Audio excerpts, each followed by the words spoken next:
Hello, everybody, and welcome back to Board Game Dads. My name is Anthony, and I'm once again joined by my childhood friend and fellow board game dad, Eric of the Meeples Republic. Eric, thanks for being here once again. Thank you for having me once again. And so, for those of you who don't know, we started a new segment here called the Holiday Spotlight, where we're focusing on some major and minor holidays and sort of taking a look at some board games that we can integrate in with that particular holiday. We did one episode already talking about Spouses Day, where we talk a lot about games we like to play with our wives. So check that out if you haven't already. But today's focus is on Robinson Crusoe Day, which is February 1st. If you don't know the story of Robinson Crusoe, the basic idea here is that this was written by, I believe, a man named Daniel Defoe back in the 1700s. And essentially, it was written from the character's point of view. And so readers who saw this book, who read this book, it was basically received as being an autobiography of this person, Robinson Crusoe, when in fact it was really fictionalized. Now, it is based loosely on a true story of a sailor who was lost on an island for about 4 years and was allegedly rescued on February 1st of whatever year it was, which is why it's now Robinson Crusoe Day. I can't validate that at all, but hey, that's what Wikipedia is for. Personally, I've never read the story before. Eric, have you ever read the book? First off, I have never heard of any of that stuff that you just said, so this is complete news to me. Awesome. I've never read the book. I've never seen the movie. I believe when I was about 10, I read the comic book. But somehow, I just know the story. I mean, probably from like a Looney Tunes cartoon when I was a kid, but I know the story of Robinson Crusoe. So the basics of Robinson Crusoe are surviving on a deserted island, dealing with all of the calamities that would come with that in terms of the crazy weather, various animals that might be on the island, insects, right, reptiles, trying to make fire, trying to get food, building shelter.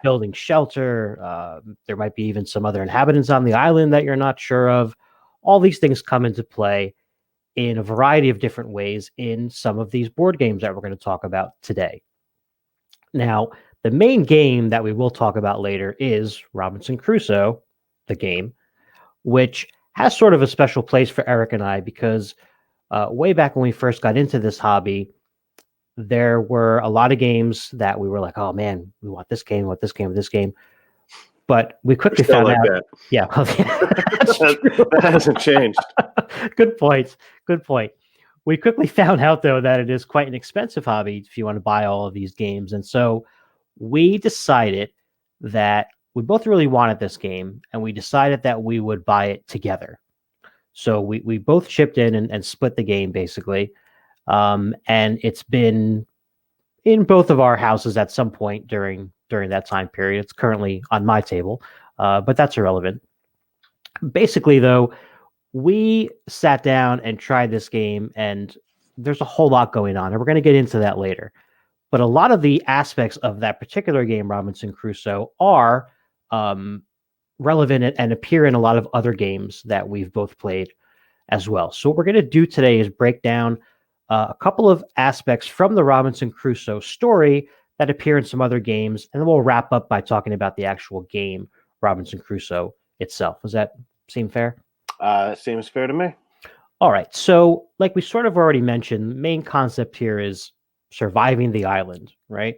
And all that it has to offer. So, there are many games about being on an island and surviving, and there's a couple that we have as an honorable mention, mainly because I haven't played either one of them, but we do know that there is a survival aspect to them. So, one of those games is a very large game called Seventh Continent. Eric, can you tell us a little bit about that game? I can't tell you too much about it because we bought it maybe 3 years ago, played it maybe a year ago, only played it once, liked it a lot, but just, we had a baby and now we just don't have time for this big sprawling game.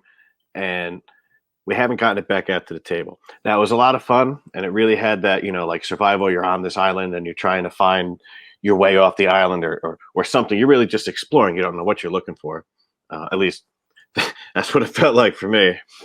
Maybe if you've played it for a little while, you're like, oh, you're looking for this, like read the manual. Right. But from what I remember, I really like the game. It is really heavy, the box, and we had the expansion too, and we're not even thinking about using that one yet. But yeah, so that game is definitely got the survival theme. You have to make shelter, you have to get food, and there's different events and weather and animals. And so a lot of exploring as well, right? A lot of the whole thing's exploring uncharted, as well. yeah. And Now, is it all cards? The game mostly all cards, right? it's all cards. And well, no, I'm sorry. There's tiles and cards. Okay. Yeah, but it's there's a lot going on in it, but it's a lot of fun For sure. Now, I'm really into the survival theme. I've watched a lot of TV shows like Survivor, Man versus Wild back in the day, and so a lot of this stuff I find really interesting. So that's why I went out and got Seventh Continent, exploration games. These are all things that are really near and dear to my heart. And now the second game that didn't make it to our list is Lost Expedition. Mm-hmm. So it's a much smaller game, so it's much easier to get to the table. So I know it a little bit better than I know Seventh Continent. And it really has to do with you're trying to survive in the jungle. You're not stranded on a deserted island or anything like that. So that's why it didn't make the list. Right, because in this game you went to this place on purpose, basically, right? You're like trying to find some guy or the city of El Dorado or something like that, and so you're surviving and you're on this trek. It's survival and exploration. So it's almost got a lot of the same stuff that we're talking about with these other games, but not really. Right. So honorable mention, swing and a miss though. Still a great game. That's not a swing and a miss in terms of how good the game is. It's a foul tip, like a little foul tip. I mean, the game is great. Like we love it. So on to, I guess, our first major pick then, right? Now this first game is quite unique. In fact, the tagline for this game, the game is called Galapagos, by the way, like Galapagos, but in hell. And the tagline on the box of this game is the cooperative game up to a point. Okay, so Eric, you want to expand a little bit on what that really means in this game? Sure. So this game is I think 3 to 12 players, and everybody's trying to get off the island. But at a certain point, if you don't have enough food or you don't have enough water, everybody's trying to survive, and you're going to hold a vote, and people are going to vote to who doesn't get to eat. And if you don't eat, you die. It's player elimination. So it's a semi-cooperative player elimination game. 2 game mechanisms that I hate, and I love this game. Right. Like it's a really good one. Yeah, it shouldn't work for you, but it does. Right. Now, most of the games that we play are 2 players, and so we can't really play this. We did play it the other night, and we played a 3-player game, like pretty much a full cooperative.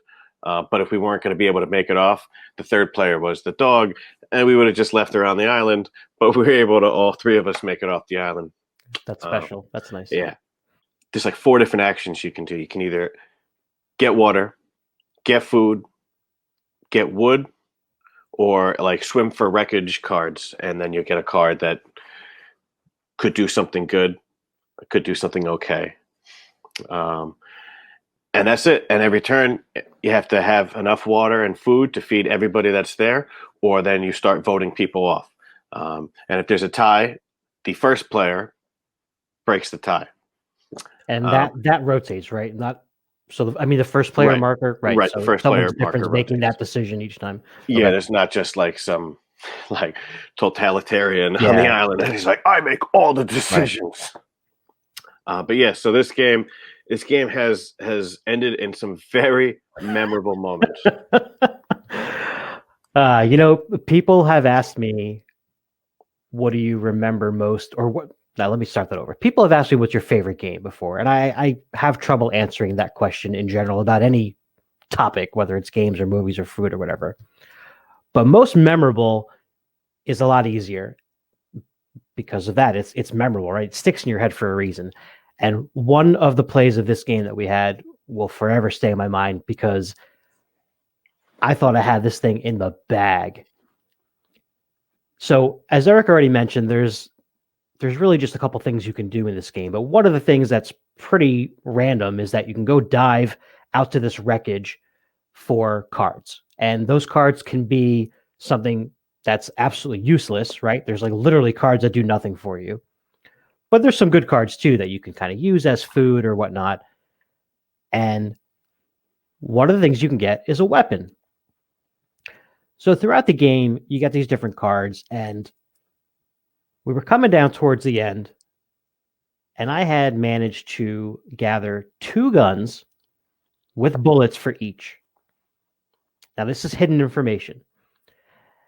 And so when it comes time to sort of negotiate on who's going to be doing what and who's going to go get food and who's going to go get water or whatnot, I took out both my guns and I was like, screw you guys. I'm going home. Exactly. However, the 2 people that were on the island with him, myself and my wife, both had armor. So we deflected said bullets and boated you off the island, turned around, won the game without you. Could you imagine, like, if this was a scene from the actual Survivor show, and the host is like, "Oh, why'd you guys choose to vote Anthony off?" Like, hello, both. He shot both of us. Oh yeah. And I mean, it's so funny because the cards, the artwork on the cards, obviously there's a gun and the bullets, but the armor thing is straight up out of like Back to the Future 3, where he just got like just a metal sheet under their clothing. And it was so wacky. And, I looked at it more as like a shield kind of thing. Okay. Oh, like you held it up? Holding like this metal thing, and you wasted your 1 bullet. Yeah. Now, as memorable as that was, I think technically we should have held a vote to see who doesn't get to eat. And then you pull your gun, you're like, it's not going to be me. Okay. I think I was so excited that I had 2 guns and 2 bullets that I'm not sure. Yeah. I feel like sometimes the rules are a little bit strange with certain things in that game. Yeah, that's true. Definitely not the bright spot, the rule book. But the way it played out was perfect, and I have no regrets. I mean, I won, but you probably have no regrets because that was an awesome experience. It was really funny. So while the gameplay is pretty good, the rulebook not so great, the components are pretty cool in this game. It's the only game I've played that has a bag that you pull wooden balls out of, as opposed to dice or tiles or chits or anything like that. Yeah, it's a real crummy kind of bag. The sort of like it's like satchel that you would burlap, have. It's like burlap thing. Yeah. But it's kind of perfect for this game because you're not gonna have some fancy bag, that'd be ridiculous. You get this little burlap sack, like, oh, okay, it probably just washed up, like, awesome. Yeah, it worked. And the shipwreck that's out in the ocean is pretty cool. I think it's like a 3D ship thing that holds the cards, right? Looks pretty neat. Oh yeah, I mean, this game is all about surviving the island. Semi-co-op, which is really interesting to try. If you've never played a game like this before, be prepared to get backstabbed at some point, or do the backstabbing. It's just kind of inevitable. Anything else you want to mention about Galapagos? Nope. Okay, awesome.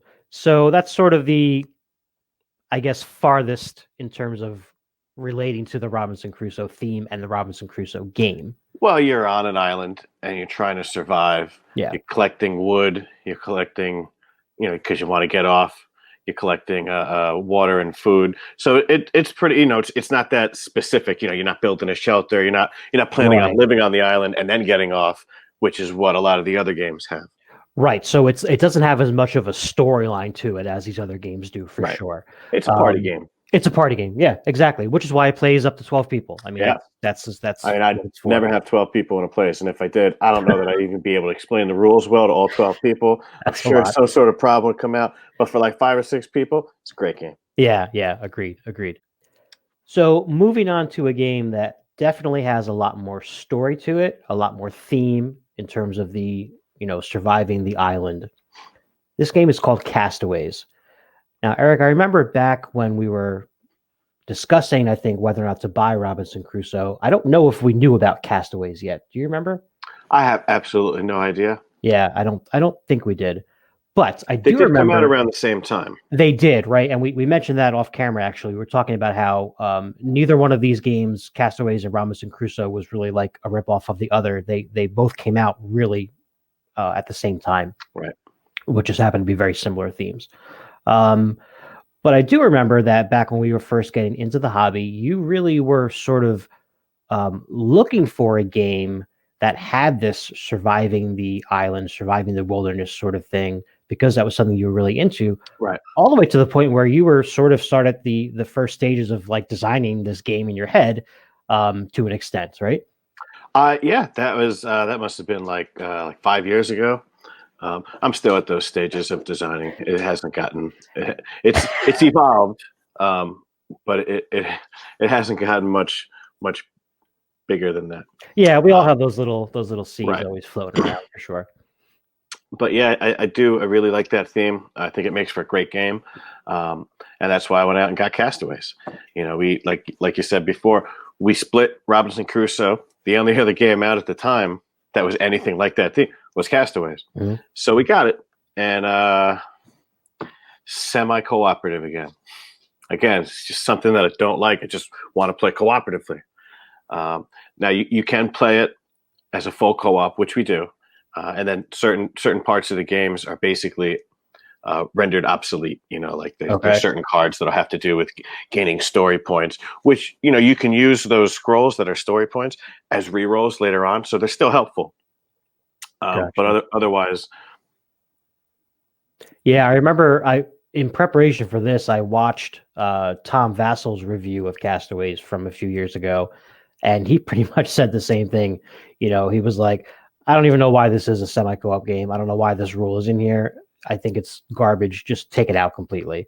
yeah, Because I think, what is it that if everybody gets off, but if you have the most story points, you're then the one who gets remembered for the story, I guess. So you're the winner. right. So That's the idea. as things happen in the game, you'll get these scrolls that each have a certain amount of points on the back, and if you survive, everybody gets off the island. Whoever has the most points tells the best story about your adventures and wins the game. Instead of like, we survived, we're all winners. It's got to be like, oh, we survived, but I'm the best survivor. Like, but yeah, so we don't play like that. Yeah, I see that. I agree. We just use the scroll tokens as rerolls, which, like I said, is great. But yeah, the game itself, it's fun. It has this deck of cards that stay outside the game until a card says, "Oh, add card number 32 to the interior of the island." So you take it and you put it in this other deck. You shuffle them up, and then maybe you'll get that card, and that might be some new event that you didn't get to see last time you played the game. So there's a lot of replayability in there. But it's a little complex for us. I mean, the rules are, every time we don't play it that often. We have too many games to play a lot of them too often. And when it does get to the table, we have to reread the whole rule book, and the rule book is terrible. You can go on BGG and find a ton of questions, and I assume most of them have answers, but I don't want to have to go on BGG and look for answers, for games. There's some games I go on BGG and the rule book's great and everybody's just talking about how great the game is. Nobody's asking questions like, what do I do? On this one, there's all types of questions like, what do I do in this? What does this mean? It's just... Real quick, if anybody doesn't know what BGG is, because we mentioned it a bunch of times now, it's the abbreviation for a website called Board Game Geek, which is basically where you go to find out about any games that have ever been created. There's a ranking system, pictures, forums, like you said, people ask questions. It is a really valuable resource. And what's awesome is there have been many occasions where I've looked up a rule specifically about a game, and as you said, most times somebody else asked that question already. Right. And a lot of times the designer themselves will answer things on Board Game Geek. Yeah, that's great. I mean, that's perfect. Right? What else do you need? Like, hey, designer said this is how it works. You can't argue with that. I mean, you could, but I love it when people argue with that. Because they try really hard. They're like, no, the rule book says this. And the guy's like, I made the game. Like. But yeah, BGG, check it out if you have any interest in board games at all. You get a lot of information there. But I digress. So let's get back to the Castaways. Right. The interesting thing about the storyline in this game is that you can make some decisions, right? It's reminiscent of those choose your own adventure books. If you remember, if you were a kid, well, I don't know if you remember, I read them, where you would read, one page and there would be a question at the bottom. Do you want to go in this door or go up these stairs, right? And then it would tell you which page to turn to. Right. It would do something very similar in Castaways. It's similar. It's kind of like some of those other story games, Stuffed Fables, Near and Far. So there's a basic story where you either you do this or you do that. If you do this, you can add this card to the deck. If you do that, maybe you add this card to the deck. And whichever choice you make, you roll a die. Maybe something good, maybe something bad. Yes, there is a storytelling aspect to it, but it's not that broad. Right. You're not going to alter the game too much, right? But like you said, the deck is pretty big, right? And every time you play the game, you're not going to see all the cards by any means. Right. Unless it's the dog, because I really want to see the dog every single time you play. I love the dog. Do you house rule it where you automatically get the dog? If we played this game more than once every 3 years, probably. But as it is, we got lucky this time that we played it. The dog card was in the game. We got the dog, and he was our friend. We didn't have to eat him. Always a good thing. Although we did lose. Well, speaking of dogs, getting to our main topic here, our main game, I should say, which is Robinson Crusoe, Adventures on the Cursed Island, I believe is the full title. And there is a dog in that game as well. You can use a dog as a companion.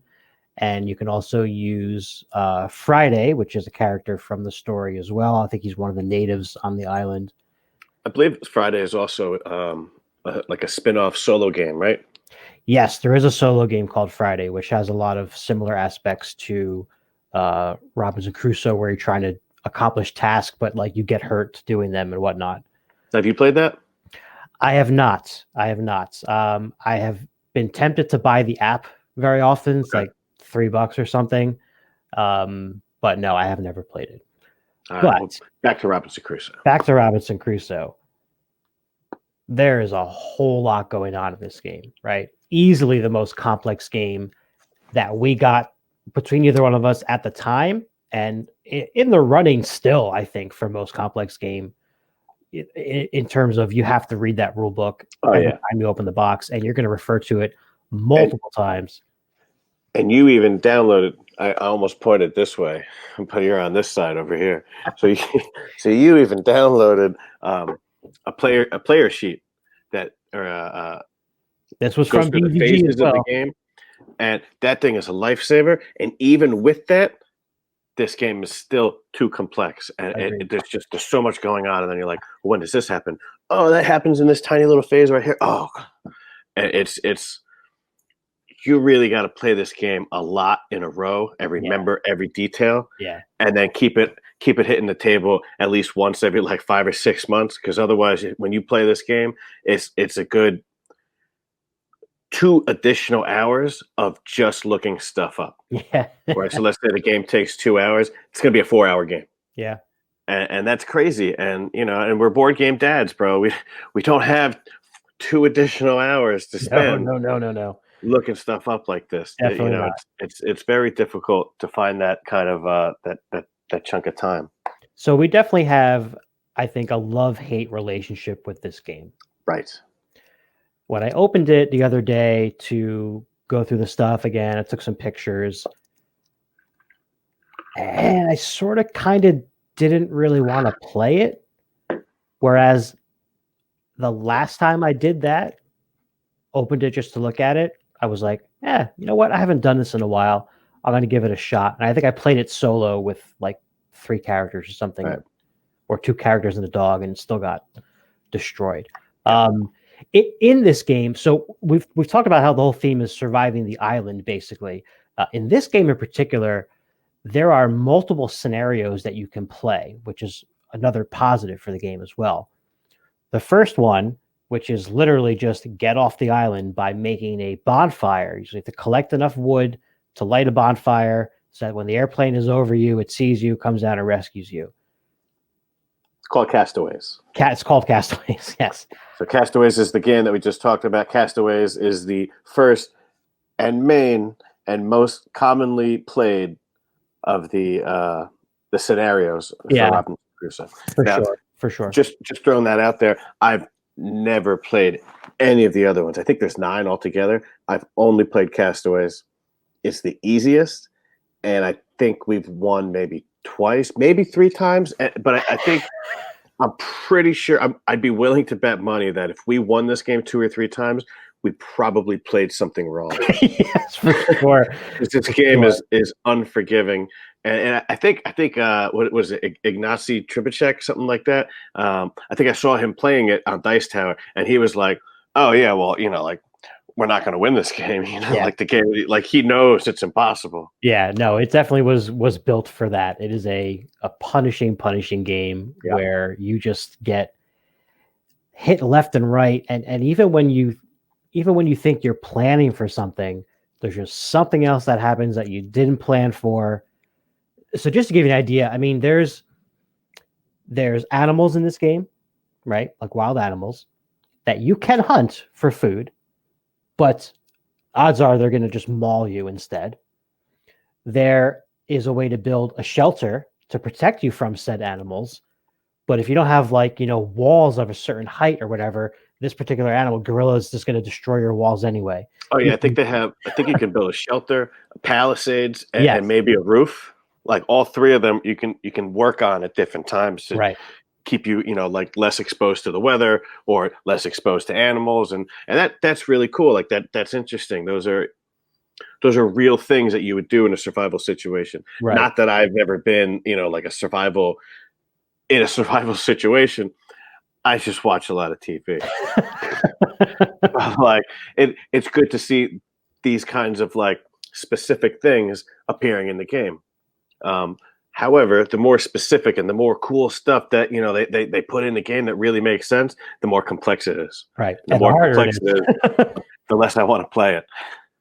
This is not like Love Island, the resort, where you just like sip cocktails, and this is like ridiculously brutal, right? Even the weather plays a part in this. And going back to what you were saying about building the shelter, if you don't have a roof at a certain point in the game when the weather gets really bad, you're going to lose health points like that.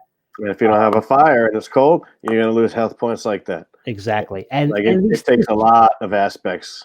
And these things keep getting worse as the game goes on, right? Like the farther the rounds go on in the game, the worse the weather gets. The dice just get ridiculously hard. And like I said, there's almost no protection from something in the game. You're going to get hurt. You're going to get hurt. And I believe, I can't think of the name of the game, but I think Ignacy Trubacek actually made another game that played the same, but it was about maybe being on Mars or something. First Martians, I think that was it. I believe you're correct. I have zero interest in another ridiculously punishing game, especially since it doesn't have the survival theme, right? Right. Like that's what got me into this game. That's what I'm excited about. And if you're going to take that and replace it with, like a space theme, a lot of the fictionalized parts of the story of Robinson Crusoe are sort of implemented in a lot of these scenarios in this game. Besides the first one making the fire called Castaways, there's also, I believe, a volcano is going to erupt in one of the scenarios. I think there's cannibals. Yeah, there's cannibals in one of them. There's one that is loosely based on the Swiss Family Robinson scenario as well with building the tree houses and things like that. There's probably a Cthulhu scenario.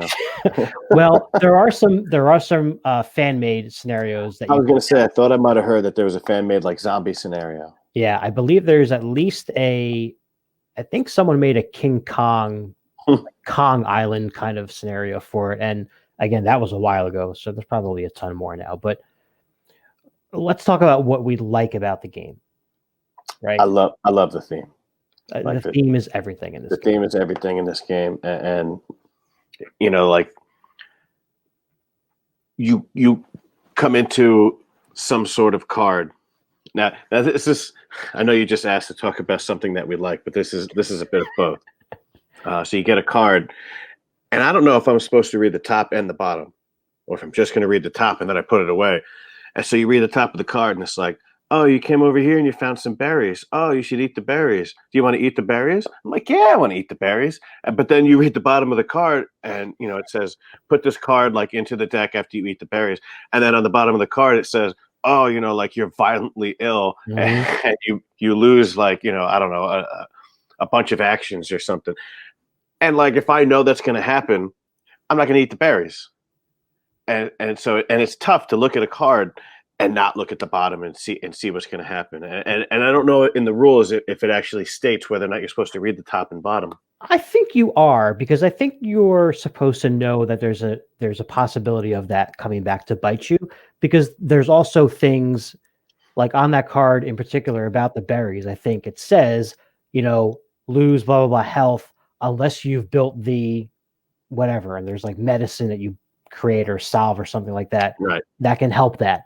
And so there is always a way to protect yourself from these things, but there's just so many of them that you're not going to protect yourself from everything.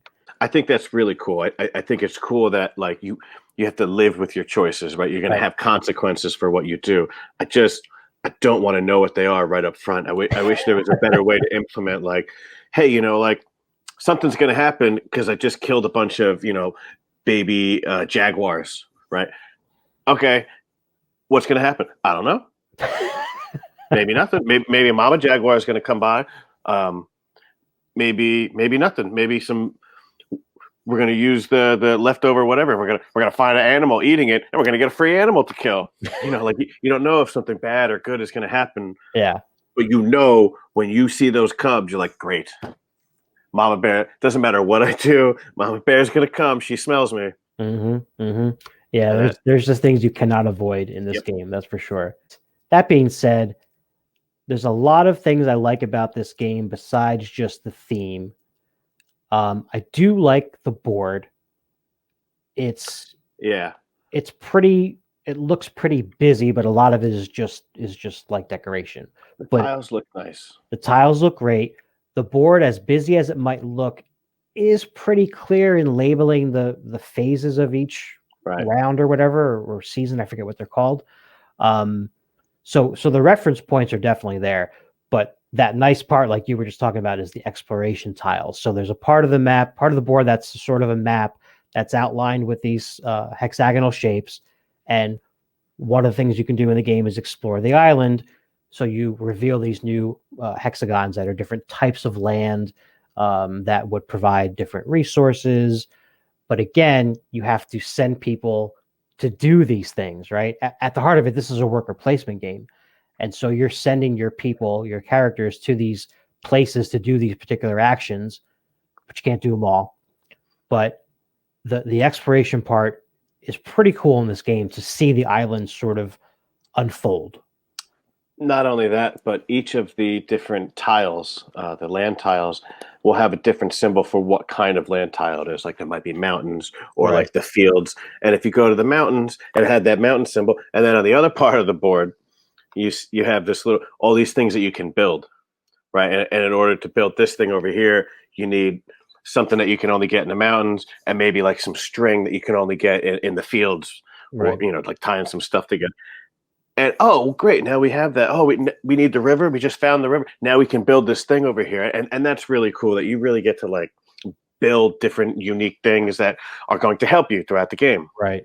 It's It That also feels tie-in like is you great. build something, you're like, well, now I don't need that because now this over here is happening Right. and I don't have time to store food. Right. Yeah, no, that tie-in is great. Like you said, it really does nail down the aspects of what you would actually do if you were in the situation.